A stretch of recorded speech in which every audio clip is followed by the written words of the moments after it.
नमस्कार दोस्तों, कैसे हैं आप सब। उम्मीद करता हूँ आप सभी लोग बहुत ही अच्छे होंगे। आज जो कहानी मैं आपको सुनाने जा रहा हूँ वो कहानी गौरव तिवारी नाम के एक शख्स की है, जो कि इंडिया के नंबर 1 पैरानॉर्मल एक्सपर्ट थे। उनका काम था जगह जगह पर जाकर भूतों से बातचीत करना और उनकी आत्मा को मुक्ति दिलाना।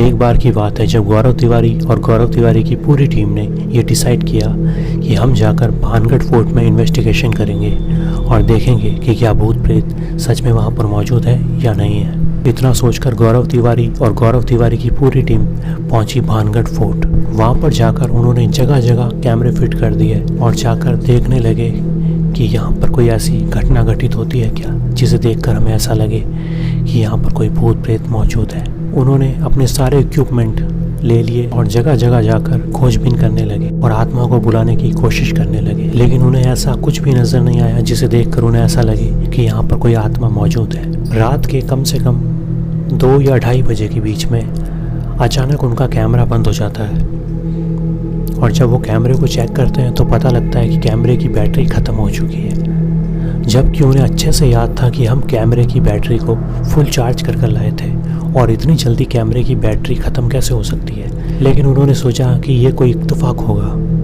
यही सोचकर उन्होंने कहा कि छोड़ो, नई बैटरी लगा के देखते हैं। फिर उन्होंने अपने इक्विपमेंट लेकर भूतों को बुलाने की कोशिश की, लेकिन वहाँ पर कोई भी आत्मा उनके आसपास नज़र नहीं आई।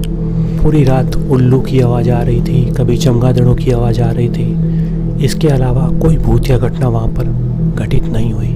पूरी रात वो इंतज़ार करते रहे कि कोई ऐसी घटना घटे जिसे देखकर हमें ऐसा लगे कि यहाँ पर कोई भूत प्रेत मौजूद है, लेकिन ऐसा कुछ भी नहीं हुआ।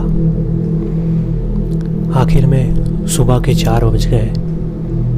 अब उन्हें लगने लगा था कि अब कुछ नहीं होने वाला है, यहाँ पर कोई भूत प्रेत मौजूद नहीं है, ये सिर्फ एक झूठी अफवाह है। तभी अचानक उन्हें पीछे से किसी के घुंघरू की आवाज़ आती है। फिर वो एक दूसरे की तरफ देखते हैं और गौरव अपने साथ वाले व्यक्ति से पूछते हैं कि क्या तुम्हें भी घुंघरू की आवाज़ सुनाई दी।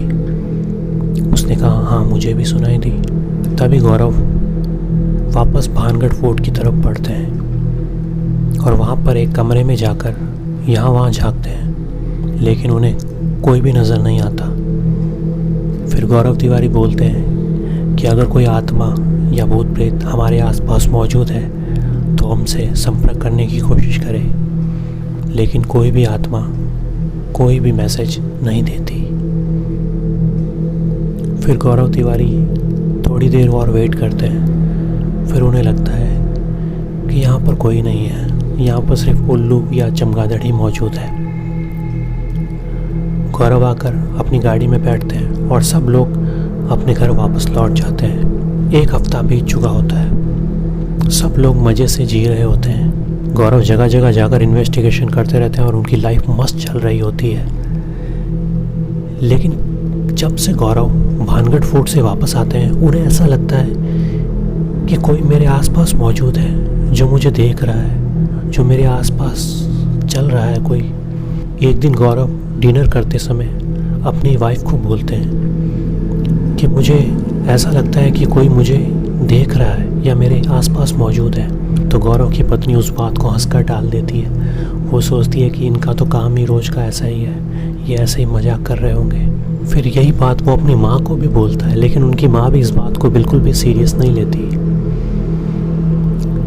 खाना खाते खाते पता नहीं गौरव को क्या होता है, उन्हें पीछे से किसी की आवाज़ आती है और वो पीछे मुड़कर देखते हैं तो पीछे कोई नहीं होता। एकदम से गौरव उठकर बाथरूम की तरफ जाते हैं और बाथरूम में जाकर बाथरूम को अंदर से लॉक कर देते हैं। उनकी पूरी फैमिली को लगता है कि शायद गौरव को कोई प्रॉब्लम होगी, इसी वजह से वो एकदम से उठकर बाथरूम में चले गए। आधे से 1 घंटा बीत चुका होता है, लेकिन गौरव बाथरूम से बाहर नहीं आते। जब उनकी फैमिली को कुछ गड़बड़ लगती है कि इतनी देर से वो बाहर क्यों नहीं आए, तो वो जाकर दरवाज़ा खटखटाने की कोशिश करते हैं, लेकिन दरवाज़ा नहीं खुलता। आखिर में बहुत देर हो चुकी होती है। दरवाज़ा तोड़ने की कोशिश करते हैं और जब वो दरवाज़ा तोड़कर अंदर जाकर देखते हैं तो वहाँ पर उन्हें गौरव की लाश पड़ी मिलती है। उनके गले को देखकर ऐसा लग रहा था कि उनके गले पर किसी ने फांसी का फंदा लटकाया हो और उनके हाथ की नसें चाकू से काटी जा चुकी थी। वहाँ पर खून ही खून बिखरा पड़ा था। गौरव कोई ऐसा लड़का नहीं था जो ऐसे ही आत्महत्या कर ले। वो छोटी मोटी बातों के लिए आत्महत्या करने वाला इंसान बिल्कुल नहीं था। आपको क्या लगता है, गौरव ने आत्महत्या की थी या फिर गौरव को किसी भूत प्रेत ने मौत के घाट उतार डाला? आपकी क्या राय है? कमेंट बॉक्स में ज़रूर बताएं। मैं मिलूँगा आपसे अगली वीडियो में। तब तक के लिए